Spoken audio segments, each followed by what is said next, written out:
للہ رب العالمین والصلاة والسلام علی سید الانبیاء والمرسلین اما بعد فاعوذ باللہ من الشیطان الرجیم بسم اللہ الرحمن الرحیم۔ سورۃ المومنون کی ابتدائی آیات پر کلام چل رہا تھا اور ہمارا موضوع جنت تھا۔ جنت میں اللہ تبارک و تعالیٰ نے ہمارے لیے وہ نعمتیں تیار کر رکھی ہیں کہ نہ کسی آنکھ نے ان کو دیکھا ہے، نہ کسی کان نے ان کو سنا ہے، نہ کسی کے دل میں ان کا صحیح جو حقیقی خیال ہے وہ گزرا، جس کو خطرہ کہتے ہیں، نہ دل میں کوئی خطرہ آیا۔ ایک تو خطرہ وہ تو 440 وولٹ والا ہوتا ہے، خطرہ مینس خیال بھی ہوتا ہے۔ اچھا، اب ہم حدیثوں میں قرآن میں تو سنتے ہیں بہت ساری باتیں، تو اب یہ اس کا کیا مطلب ہے کہ جنت میں جائیں گے تو ایسی سی نعمتیں نہ کسی کان نے سنی؟ مراد یہ ہے کہ جو بیان ہو چکی وہ تو ٹھیک ہے، لیکن اس کے علاوہ ایسی ہزارہا نعمتیں ہوں گی کہ جنت کی جو نعمتیں یہاں بھی بیان ہو گئی، مثلا آنکھوں سے تو وہ بھی نہیں دیکھی ہم نے، لیکن کانوں سے سن لی ہیں۔ لیکن جنت میں ایسی نعمتیں ہیں جن کو دیکھا تو ہے ہی نہیں، کانوں سے ابھی تک نہیں سنا ہے ہم نے، نہ دل میں خیال آیا۔ خیال اس لیے نہیں آ سکتا کہ خیال اسی کا آتا ہے جس کے بارے میں ہم سنتے ہیں، جسے اپنی آنکھوں سے دیکھتے ہیں،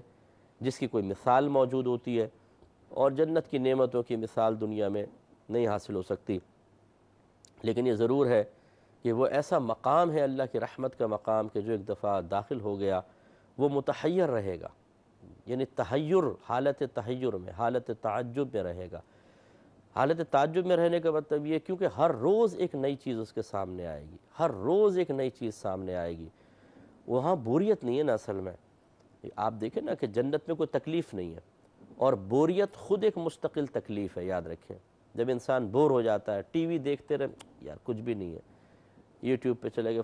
فلاں جگہ، کوئی دوست بھی ایسا نہیں ہے، اب آدمی کہتے ہیں آج تو بہت ہی بور دن گزر رہا ہے۔ لیکن اچھا، اس کا مطلب یہ بوریت ہمیں تکلیف دے رہی ہے، اور جنت میں کوئی تکلیف نہیں ہے۔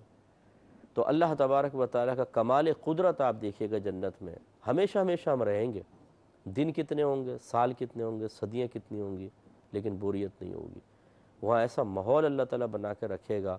کہ وہاں پر کبھی بھی ہمیں یکسانیت کی وجہ سے بوریت محسوس نہیں ہو سکتی ہے۔ یہ سورہ بقرہ کے اندر ہے،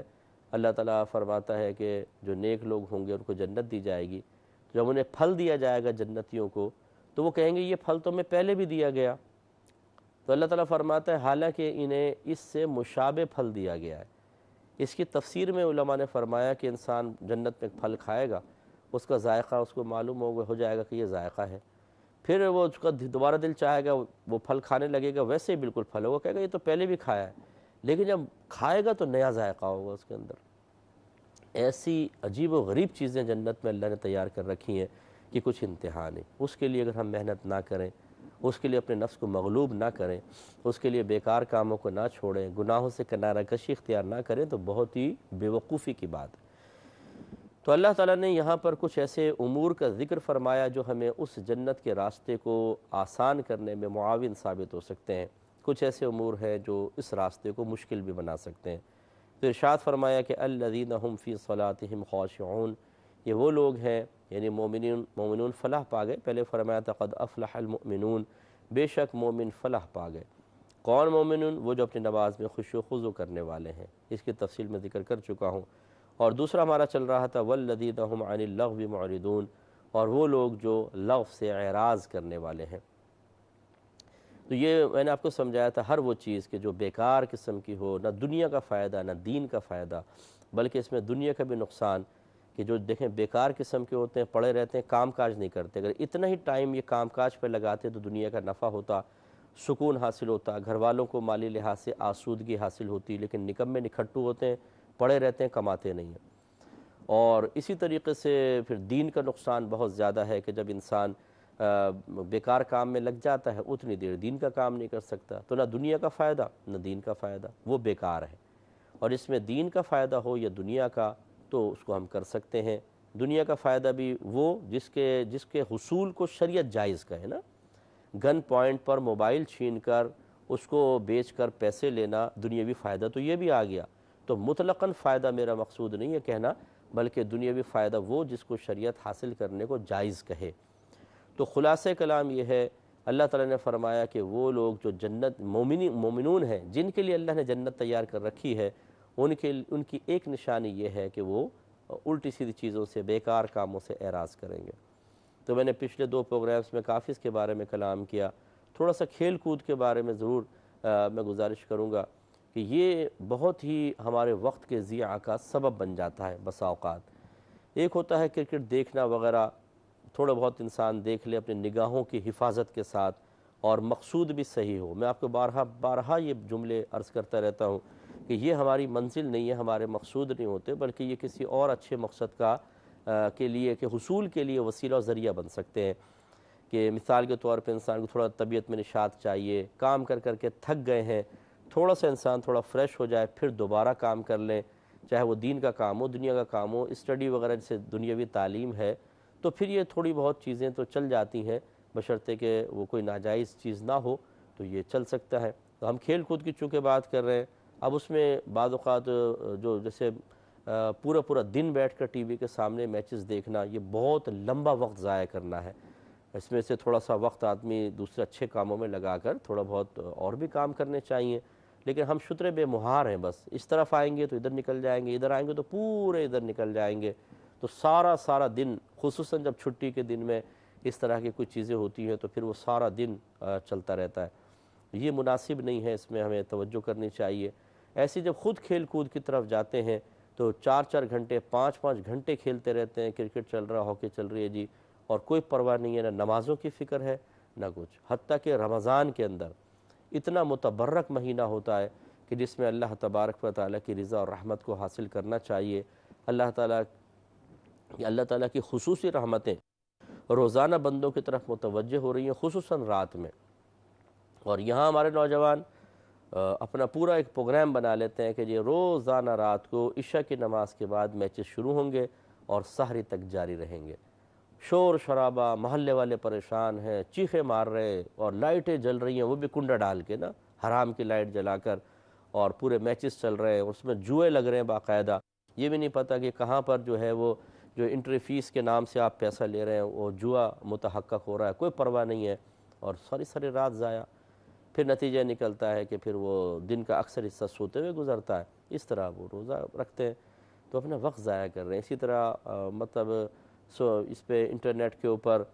گیمز وغیرہ ہوتے ہیں، ان میں لگ جاتے ہیں، بعض لوگ لیڈو کھیل رہے ہیں جی، ڈرافٹ کھیل رہے ہیں، اب اس میں 1 گھنٹہ 2 گھنٹہ 3 گھنٹہ کھیل رہے ہیں۔ ان چیزوں پہ ہمیں بہت زیادہ توجہ کی ضرورت ہے۔ ایک مومن کبھی اس طرح اپنا وقت ضائع نہیں کرے گا۔ کامل مومن کی بات کر رہا ہوں، یہ نہیں کہہ رہا ہوں کہ جو وقت ضائع کر رہا ہوں مومن ہی نہیں ہے، مراد ہے کہ کاملیت نہیں ہوتی ہے، اپنے آپ کو کامل و اکمل بنائے، بہت ہی ضروری ہے۔ اگر آپ بھی فرض کر لیں کوئی چیز دیکھ بھی رہے ہیں جو مباح ہے، گناہ حرام نہیں ہے، اور اس دوران آپ کو اچھا کام کر سکتے ہیں تو اس دوران اچھا کام کر لیں۔ تو خلاصہ کلام یہ ہے کہ بہرحال ہمارا کام سمجھانا ہے، لیکن بہت مشکل ہوتا ہے ان چیزوں پہ عمل پیرا ہونا۔ جو لوگ ان کے عادی بن چکے ہوتے ہیں، وہ صرف چند باتیں سننے کے بعد اس کو مطلب قبول کرتے نہیں ہیں، اس کا نتیجہ نکلتا ہے کہ خود بیچارے اپنی آخرت ضائع کر رہے ہوتے ہیں۔ مجھے بڑا صدمہ ہوتا ہے بعض اوقات اس وقت جب یہ، جسے میں نے آپ کو پچھلے پروگرام میں عرض کیا تھا، بعض بوڑھے حضرات ہوتے ہیں، اور میرا غالب گمان یہ ہوتا ہے انہوں نے بیچاروں نے اپنی جوانی بھی ایسے ہی بس کھاتے پیتے کھیلتے کودتے ملتے بولتے اور ان چیزوں میں گزار دی ہوتی ہے۔ اب وہ بڑھاپے میں مطلب یہ نہیں کہ اعضا بالکل جواب دے چکے ہیں، بالکل ہاتھ ہل رہے ہیں، چلو وہ تو ایک الگ بات ہے، کیا کرے گا بیچارہ، لیکن ہٹے کٹے ہیں، سب کچھ ہے، لیکن کوئی ان کے پاس کام کرنے کو نہیں ہے، بیکار بالکل۔ پوتا پوتی کھلا لو، نواسا نواسی کھلا لو، بازار سے کوئی دہی وغیرہ لے کر آ جاؤ، یا شام کو بیٹھک لگاؤ، بوڑھوں کی بیٹھک ہوتی ہے، وہ سارے بیٹھ جاتے ہیں، ان میں بیکار قسم کی باتیں، اونچے اونچے قہقہے، کس قدر اپنی آخرت کی بربادی کا سامان ہے، یہ تو ابھی پتہ نہیں چل رہا نا۔ میں آپ سے گزارش کرتا ہوں ایک مثال سمجھانے کے لیے، آپ باہر کے ملک میں گئے، آپ کو ایک نوکری ملی، اس میں کہا کہ آپ کا ایک منٹ جو ہے نا پاکستانی 1000 روپے کا ہے، یعنی آپ کام کریں گے، 1 منٹ کام کریں 1000 روپے، 10 منٹ کام کریں 10,000 روپے۔ اب انسان اس مقام پہ بیٹھ کے کام نہ کرے، بلکہ آپس میں گپوڑ بازیاں کر رہے ہیں، قہقہے لگ رہے ہیں، چائے لے آؤ بھائی، کافی لے آؤ بھائی، بوتل لے آؤ بھائی، اس ٹائم میں کام کو چھوڑ کر میچز دیکھے جا رہے ہوں، وقت نکلتا جا رہا ہے۔ اسی طریقے سے انسان 2 سال کا ایگریمنٹ ہو اور سارا اپنا وقت اسی چیزوں میں بیکار گزار دے اور واپس آنے لگے۔ اب گھر والے بیچارے توجہ کر رہے ہیں کہ بھئی 1 منٹ 1000 کا تھا، پتہ نہیں کتنے لاکھ اور کروڑ جمع کر لیے ہوں گے، پتہ چلا جی خالی ہاتھ واپس آ رہے ہیں یا تھوڑا سا سرمایہ لے کر آ رہے ہیں۔ دیانتداری سے بتائیے یہ شخص انعام کا مستحق ہوگا گھر والوں کی طرف سے یا اس کا ہوگا جو آپ کے ذہن میں آ رہا ہے؟ تو سارے اس کو لعنت ملامت کریں گے، کم وقت اتنی بہترین نوکری ملی تھی، اپنا وقت ضائع کر کے آ گیا نا۔ یہ بالکل یاد رکھیں، یہ دنیا جو ہے یہ آپ کو مجھے عیش و آرام کے لیے نہیں دی گئی، یہ نوکری ہے، یہ ڈیوٹی ہے۔ اللہ تبارک و تعالیٰ نے دنیا میں اچھے عمل کے لیے بھیجا ہے۔ وما خلقت الجن والانس الا لیعبدون، میں نے انسان اور جنوں کو صرف اپنی عبادت کے لیے پیدا کیا ہے۔ میں اس پہ بھی بہت کلام کر چکا ہوں الہادی میں۔ اب یہاں کا ایک ایک لمحہ سمجھ لیجئے، اگر آپ اس کو صحیح یوز کر لیں تو یا تو وہ جنت کی حور ملے گی، یا آپ کو جنت کا محل ملے گا، جنت کی زمین، جنت کا پلاٹ ملے گا، ایک ایک چیز کے بدلے میں ایک ایک، اور ہم اس وقت کو ضائع کر رہے ہیں۔ تو اس لیے سوچئے کہ جو شخص باہر کے ملک میں جائے اور اپنے کام پہ توجہ کرنے کے بجائے بیکار وقت گزار کر وطن واپس خالی ہاتھ آئے تو وہ کس قدر مذمت کا حقدار ہوگا۔ تو پھر ہم بھی اسی طرح ہوں گے جب اپنا قیمتی وقت گزار کر جس وقت کچھ کر سکتے تھے کچھ نہیں کیا، صرف بیکار کاموں میں اپنے قیمتی وقت کی متاع کو ضائع کر دیا، پھر جب ہم مریں گے تو پچھتاوا ہوگا۔ بہت سے لوگ اپنے ہاتھ کاٹیں گے، بہت سے لوگ اپنے بال نوچیں گے، بہت سے لوگ قبر کے اندر عرصہ دراز تک روئیں گے کہ ہم نے کیا کر دیا۔ میں نے آپ کو حدیث سنائی تھی، میرے آقا صلی اللہ علیہ وسلم ارشاد فرماتے ہیں کہ قبر میں جا کر ہر شخص پچھتائے گا، چاہے وہ گناہگار ہو یا نیک ہو۔